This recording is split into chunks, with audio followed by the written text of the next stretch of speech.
राधे राधे सभी भक्तों को आप सभी का मेरे श्री जी व्लॉग्स यूट्यूब चैनल में स्वागत है। अपनी पिछली वीडियो में हमने चर्चा की थी कि माता के 9 स्वरूप कौन कौन से हैं। माता के 9 स्वरूपों को हमें 9 दिन अलग अलग किस चीज़ का भोग लगाना है, उससे हमें किस पुण्य फल की प्राप्ति होती है तथा 9 दिनों में हमें किन मंत्रों का जाप करना है। और अपनी इस वीडियो में हम 3 महत्वपूर्ण विषय के बारे में चर्चा करेंगे। तो उसमें जो पहला विषय है वह यह है कि नवरात्रि के वो कौन से 3 दिन हैं जिनका व्रत करने से जो है हमें संपूर्ण नवरात्रि के 9 दिनों का पुण्य फल प्राप्त होता है। दूसरा यह है कि किस पाठ को करने से हमें संपूर्ण सप्तशती के पाठ का पुण्य फल प्राप्त होता है। और तीसरा जो है वो कुछ विशेष उपाय हैं जिससे जो है माता अत्यधिक प्रसन्न होती है और आपको जो है आपकी मनवांछित इच्छा या आपकी मनोकामना प्राप्त होती है, पूर्ण होती है। तो चलिए शुरू करते हैं। देखिए, कई बार क्या होता है कि हम जो है किसी कारणवश कलश स्थापना नहीं कर पाते या अखंड दीपक नहीं प्रज्वलित कर पाते हैं। तो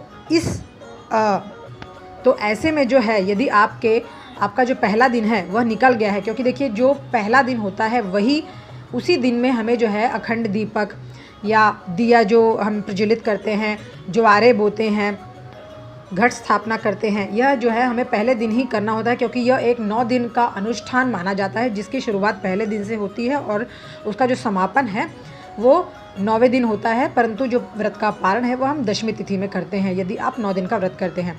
तो किसी भी प्रकार से यदि आप भूल गए हैं या फिर किसी भी समस्या के कारण आप यह कुछ नहीं कर पाए, इनमें से कुछ भी काम आप नहीं कर पाए, ना ही कलश स्थापना या अखंड दीपक या आप सप्तशती का पाठ नहीं कर पा रहे हैं या आप घट स्थापना नहीं कर पाए हैं, तब आप एक काम अवश्य कर सकते हैं। देखिए, ये जो मैं बता रही हूँ ये स्वयं जो है श्रीमद् देवी भागवत में इसका वर्णन किया गया है।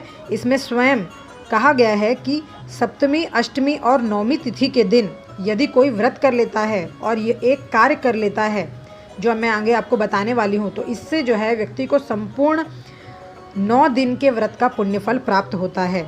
तो इन 3 दिनों का जो है आपको व्रत करना है और एक कार्य जो है आपको कर लेना है जिससे कि आपको पूरे पुण्य फल की प्राप्ति होती है। भले ही आपके जो मुख्य कार्य हैं वो छूट गए हैं, परंतु यदि आप इतना भी कर लें तो आपको संपूर्ण नवरात्रि के पुण्य फल की प्राप्ति जो है वो हो जाती है। तो मुख्य रूप से जो आपको करना है इन 3 दिनों में, यानी कि सप्तमी, अष्टमी और 9वीं के दिन, तो देखिए सबसे पहले जब आप सप्तमी का व्रत की जो शुरुआत करेंगे तो उस दिन सबसे पहले आप क्या करेंगे कि एक जो है अखंड दिया के रूप में आप एक दीपक प्रज्वलित कर लेंगे। भले ही वह उसकी शुरुआत पहले दिन से नहीं हुई है, परंतु क्योंकि आप सप्तमी से शुरुआत कर रहे हैं तो सप्तमी से भी आप जो है एक अखंड दीपक प्रज्वलित कर सकते हैं। उसके बाद आपको सबसे पहला जो कार्य है, प्रमुख कार्य, वो है देवी का पूजन। आपको देवी का पूजन जो है उसकी शुरुआत कर देनी है। देवी का पंचोपचार पूजन करना है। देवी को 16 श्रृंगार की सामग्री चढ़ानी है, जितना भी श्रृंगार आपसे हो सकता है उसकी सामग्री चढ़ानी है। तथा विशेष रूप से आपको नवरात्रि के, वैसे तो 9 दिनों में सारे दिनों में ही चढ़ाना चाहिए आपको नवरात्रि के, परंतु यदि आप नहीं कर पाते हैं तब आप कम से कम इन 3 दिनों में आप जो है माता को 2 लौंग, यानी कि लौंग का जोड़ा और एक इलायची चढ़ा सकते हैं। तो इससे माता अत्यधिक प्रसन्न होती है। इसको आपको पान में रखकर चढ़ानी है। तो कम से कम, ये मैं आपको बता रही हूँ, यदि ज़्यादा से ज़्यादा आप बात करें तो ज़्यादा से ज़्यादा जो है हम लौंग की माला बनाकर माता को पहना सकते हैं, इलायची की माला बनाकर माता को पहना सकते हैं, मखाने की माला बनाकर माता को पहना सकते हैं, जिससे कि माता जो है वो अत्यधिक प्रसन्न हो जाती हैं और मनुष्य की समस्त कष्टों को, दुखों को दूर करके उनके जीवन में सुख, संपत्ति, धन धान्य और वैभव प्रदान करती हैं। तो यदि आप जानना चाहते हैं कि इसको किस प्रकार से बनाना है तो आप मुझे कमेंट में लिख के भेज सकते हैं। तो इसकी मैं एक अलग से वीडियो ज़रूर बनाऊँगी। तो प्रथम, जैसा कि मैंने कहा, आपको देवी का पूजन करना है। देवी का पूजन आप पूरे पंचोपचार के साथ करेंगे। उसके बाद आपको हवन करना है, यानी कि सप्तमी, अष्टमी और 9वीं इन तीनों दिन जो है आपको हवन अवश्य करना है। हवन में आप 11-21 आहुति कम से कम अवश्य करें। तत्पश्चात तीसरा काम जो आपको करना है वह है कन्या पूजन। देखिए, वैसे भी नवरात्रि के आपके कुछ दिन तो छूट ही गए हैं, केवल 3 दिन बचे हैं, तो आप इन 3 दिनों में आपको कन्या पूजन का विशेष महत्व बताया गया है। देखिए, श्रीमद् भागवत, देवी भागवत में स्वयं लिखा है कि मैं व्रत, उपास, यज्ञ, अनुष्ठान से भी उतना प्रसन्न नहीं होती हूँ। देवी ने स्वयं कहा है कि मैं उतना प्रसन्न नहीं होती हूँ जितना कि मैं कन्या पूजन से प्रसन्न होती हूँ। तो आप कन्या पूजन अवश्य करें।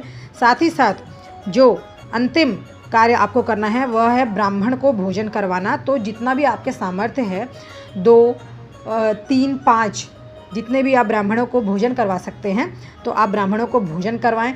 तो यह जो यदि आप यह 4 कार्य कर लेते हैं, देवी का पूजन, हवन, कन्या पूजन और ब्राह्मण भोजन, ये 4 कार्य यदि आप कर लेते हैं तो आपको संपूर्ण नवरात्रि के व्रत करने का जो है पुण्य फल प्राप्त होता है। चलिए अब बात करते हैं दूसरे विषय में कि ऐसा कौन सा पाठ है जिसके करने से जो है आपको संपूर्ण सप्तशती के पाठ का पुण्य फल प्राप्त होता है। तो देखिए, यदि आप किसी भी कारणवश जो है सप्तशती का पाठ नहीं कर पाते हैं, क्योंकि देखिए आजकल की जो लाइफस्टाइल है वो बहुत ही बिज़ी है, लोगों के पास समय नहीं होता है पूजा पाठ करने के लिए, तो फिर पाठ करना तो बड़े दूर की बात है। तो यदि आप पाठ नहीं कर पाते हैं या फिर आपकी यह सुविधा नहीं बन पाती है कि आप ब्राह्मण को घर में बुलाकर पाठ करें, तब आप ऐसा कौन सा पाठ करें जो कि बिल्कुल जल्दी 5 मिनट भी इस पाठ को करने में नहीं लगते हैं। तो 5 मिनट में आपका पाठ भी हो जाए और आपको संपूर्ण सप्तशती के पाठ का पुण्य फल प्राप्त हो जाए। तो देखिए यह पाठ जो है वह सप्तशती की जो पुस्तक है उसमें अंत में लिखा गया है। उसी पुस्तक के अंत में आप यदि देखेंगे तो आपको मिलेगा सिद्ध कुंजिका स्तोत्रम। तो यह जो सिद्ध कुंजिका स्तोत्रम है, यह उसमें शिवजी स्वयं कहते हैं कि कवच, अर्गला, कीलक, रहस्य, सूक्त, ध्यान, न्यास, यहाँ तक कि अर्चन की भी आवश्यकता नहीं है। यदि आप केवल यह सिद्ध कुंजिका स्तोत्रम का पाठ कर देते हैं, केवल सिद्ध कुंजिका स्तोत्रम के पाठ से दुर्गा माता का पाठ का फल प्राप्त हो जाता है। और यह पाठ अत्यंत गुप्त और यहाँ तक कि देवों के लिए भी यह पाठ जो है वह दुर्लभ माना गया है। शिव जी ने यह भी कहा है कि यह उत्तम कुंजिका स्तोत्र के केवल पाठ से मारण, मोहन, वशीकरण, स्तंभ और उच्चाटन आदि उद्देश्यों को भी सिद्ध किया जा सकता है। यहाँ तक कि इसमें यह भी कहा गया है कि देखिए, वैसे तो यदि कोई सप्तशती का पाठ करता है उसके लिए संभव है तो वो अत्यंत उत्तम है, आप सप्तशती का पाठ करें, पर उसी के साथ साथ जो है आप सिद्ध कुंजिका का स्तोत्र यदि पाठ नहीं करते हैं तो आपके सप्तशती का पाठ का कोई मतलब नहीं रह जाता, वह पाठ पूर्णतः व्यर्थ हो जाता है।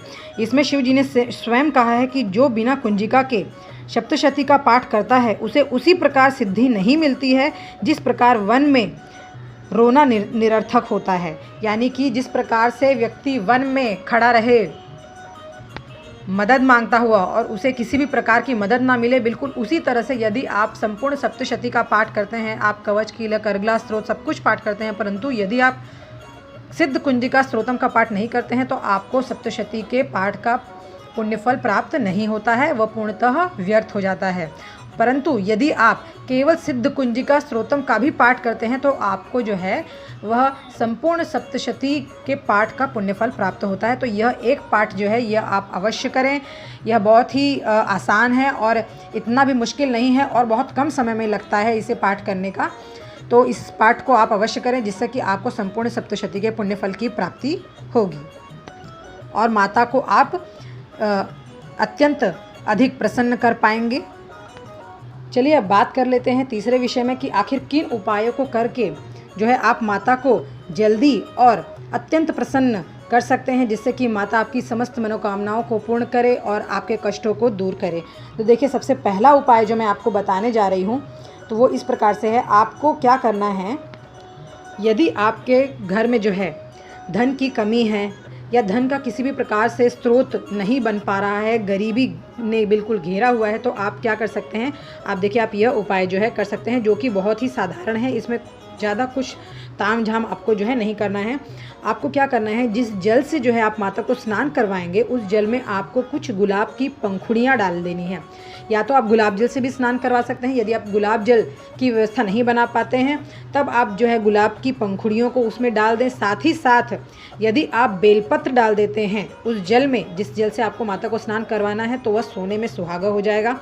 तो इस जल से आप माता को यदि स्नान करवाते हैं तो माना जाता है कि माता इतनी प्रसन्न होती हैं कि धन की कभी कमी नहीं आने देती, जीवन में बरकत ही बरकत होती है, श्री और संपदा का वास होता है। तो इस उपाय को आप अवश्य करें जिससे कि आपकी धन की कमी जो है वो दूर होगी और आपका घर धन धान्य से परिपूर्ण हो जाएगा।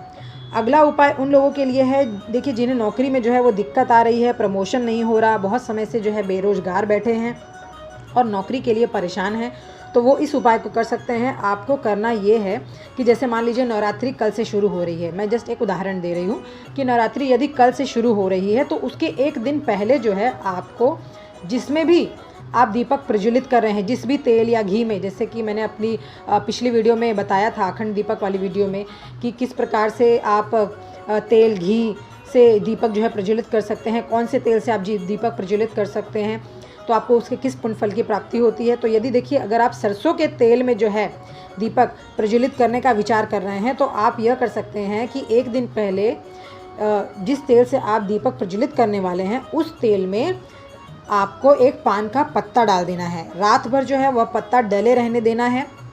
जब सुबह आप अखंड दीपक शुभ मुहूर्त में प्रज्वलित करने जाएं तब उस पान के पत्ते को निकाल कर उस तेल से जो है आप दीपक प्रज्वलित करें।